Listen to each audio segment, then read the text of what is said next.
عزیز دوستو السلام علیکم۔ دوستو آپ کی زمین، آپ کا شہر اب پہلے جیسا نہیں رہا۔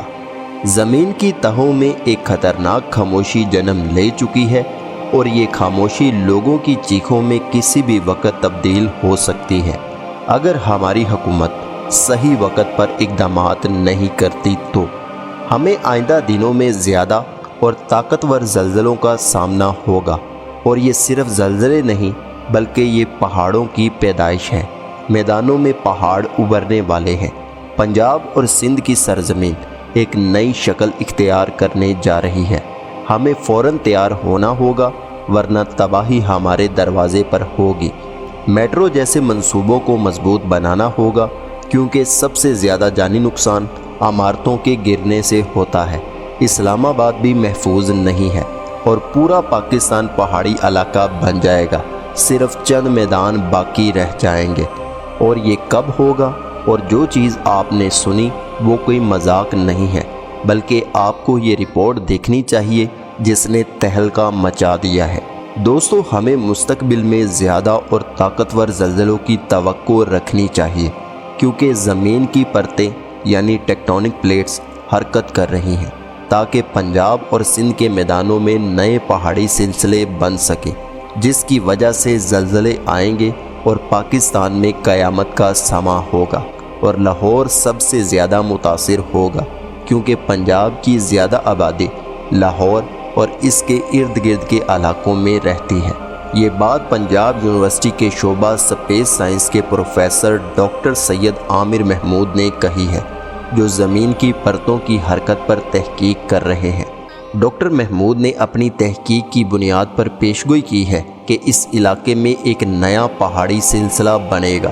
ان کے مطابق یہ پیشگوئی ان کے استاد پروفیسر ڈاکٹر شمس نے کئی دہائیاں پہلے کی تھی۔ ڈاکٹر شمس نے اس علاقے میں اس تبدیلی کو لاہور تھرسٹ کا نام دیا تھا۔ ہم پہلے ہی 2015 میں ایک بڑا زلزلہ دیکھ چکے ہیں اور دوسرا 2018 میں آیا، جبکہ درمیان میں کئی چھوٹے جھٹکے محسوس کیے گئے۔ انہوں نے کہا ہے کہ ہمیں شہروں میں بڑھتے ہوئے زلزلوں کے لیے تیاری کرنی چاہیے۔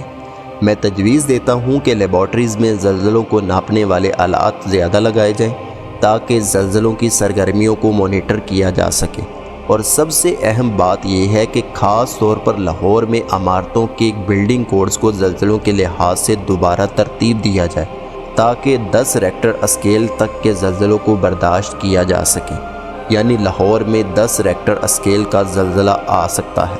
انہوں نے کہا کہ شہر میں بڑی عمارتوں اور میگا پروجیکٹس جیسے میٹرو لائن کو مضبوط بنایا جائے تاکہ وہ زلزلے میں تباہ نہ ہوں۔ اکثر جانی نقصان عمارتوں کے گرنے سے ہوتا ہے، اس لیے ہمیں سب سے پہلے اس کا بندوبست کرنا چاہیے۔ ڈاکٹر محمود نے وضاحت کی کہ اس علاقے میں 3 بڑے پہاڑی سلسلوں ہندوکش، ہمالیہ اور کراکرم کے ملنے کی وجہ سے زلزلے آتے ہیں۔ تاجکستان میں پامیر کا پہاڑی علاقہ بھی اس میں شامل ہے۔ یہ تمام سلسلے اس وقت بنتے ہیں جب 2 براعظمی پلیٹس آپس میں ٹکراتی ہیں۔ اس علاقے میں بھارتی پلیٹ اور یوریشین پلیٹ آپس میں ٹکرا رہی ہے۔ ایک نیا پہاڑی سلسلہ ہندوکش سے شروع ہو کر پنجاب اور سندھ کے میدان سے ہوتا ہوا بھارت تک جائے گا، اور پورا پاکستان ایک دن پہاڑی علاقہ بن جائے گا۔ صرف چند میدان باقی رہیں گے۔ انہوں نے کہا کہ کچھ چھوٹے پہاڑ جو اس سلسلے کا حصہ بنیں گے پہلے ہی دکھائی دے رہے ہیں۔ ان کے مطابق سرگودا کے قریب کیرانہ ہلز اور فیصل آباد کے قریب سانگلہ ہلز اس نئے سلسلے کا حصہ ہیں۔ ڈاکٹر محمود نے کہا ہے کہ اس عمل کے مکمل ہونے کا وقت نہیں بتایا جا سکتا کیونکہ یہ سب کچھ ہولوسین نامی جیولوجیکل دور میں ہوتا ہے جو بہت طویل ہوتا ہے۔ یہ عمل جاری ہے اور زلزلوں میں اضافہ ہوتا رہے گا۔ انہوں نے یہ بھی کہا کہ اسلام آباد خطرے میں ہے کیونکہ مارگلا پہاڑی سلسلہ ایک ایکٹیو فالٹ لائن پر واقع ہے، اس لیے اسلام آباد میں زلزلے سے بڑا نقصان ہو سکتا ہے۔ دوستو، ہم پاکستانیوں کی عادت ہے کہ ہم گھر کے ڈاکٹر کی عزت نہیں کرتے جب تک ہم نقصان نہ اٹھا لیں۔ یہ باتیں سننے میں خوفزدہ لگتی ہیں لیکن ہیں نہیں، کیونکہ اگر ہماری حکومت جاپان کی طرح وقت رہتے حفاظتی اقدامات کرتی ہے تو کسی نقصان کا پاکستانیوں کو سامنا نہیں کرنا پڑے گا۔